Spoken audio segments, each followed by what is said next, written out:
that can make the initial collection and processing of data too difficult to perform manually.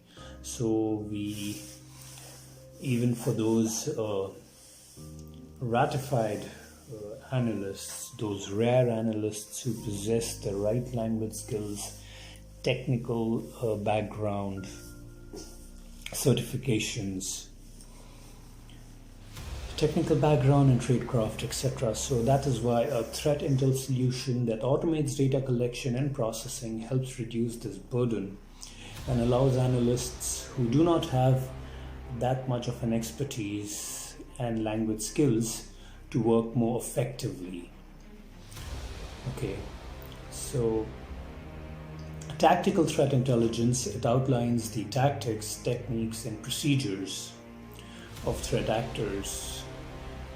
It also helps defenders, cyber defenders, cybersecurity defenders, in specific terms, understand how their organizations might be attacked and the best ways to defend against or mitigate those attacks. It usually includes technical context and is used by personnel directly involved in the defense of an organization, corporation, or nation state. So, can include system architects, administrators, and security staff. So, reports produced by security vendors are often the easiest way to get tactical threat intelligence. So we need to look for information and reports about the attack vectors, about the tools and infrastructure that attackers are using, including specifics about what vulnerabilities are being targeted and what exploits are propping up.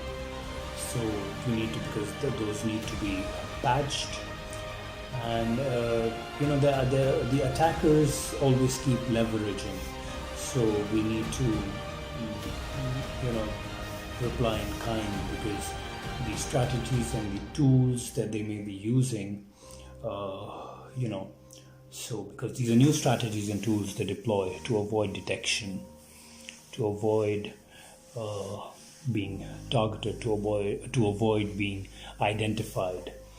So tactical cyber threat intelligence, it also should be used to inform improvements to existing security controls and processes and speed up incident response. A DFIR strategy, we'll need a DFIR strategy, forensic incident response. So because such responses need to be unique to our organization, they need to be answered on a short deadline.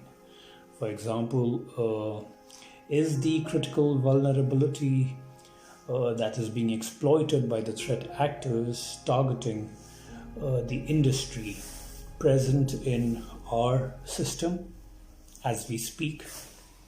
Having a threat intelligence solution that integrates data from within your own network, inside our own network, is very crucial. Okay, so operational threat intelligence, yes.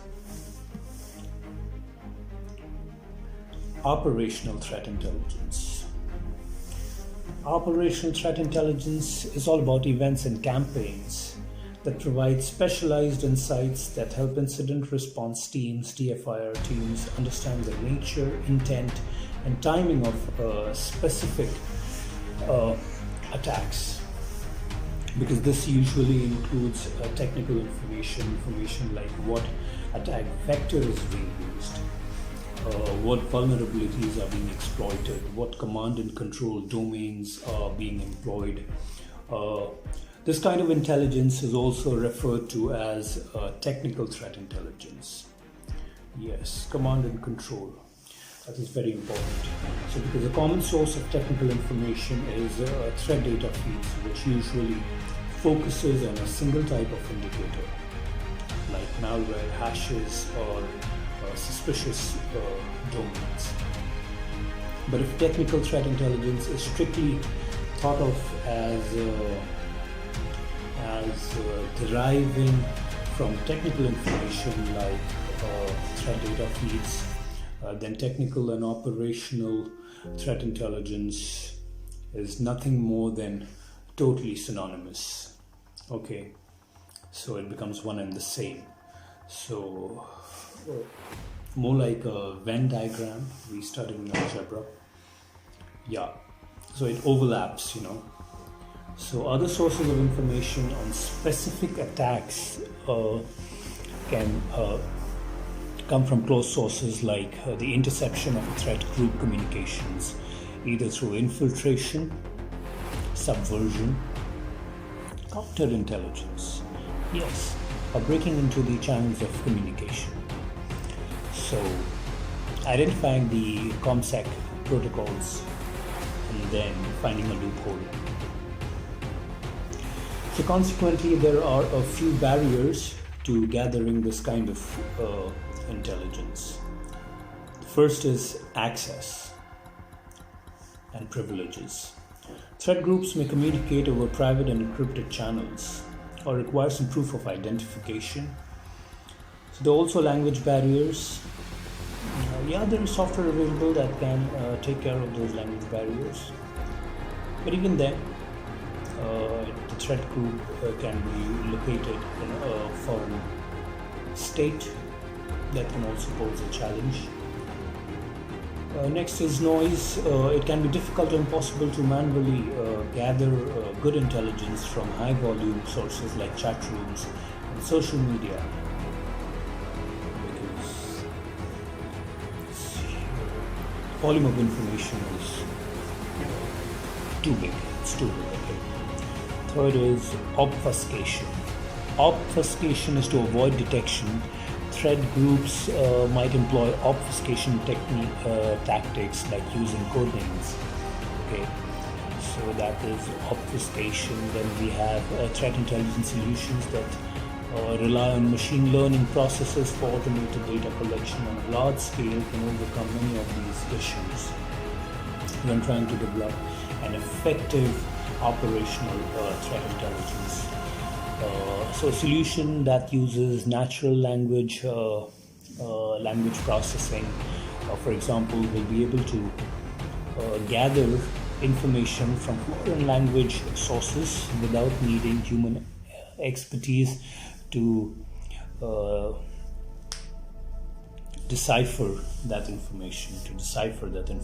Okay, because we have put the software in place to take care of the task.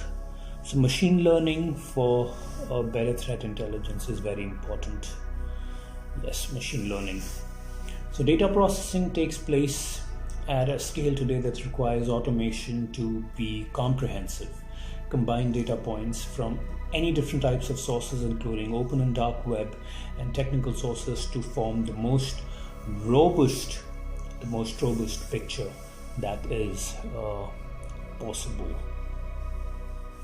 Okay, so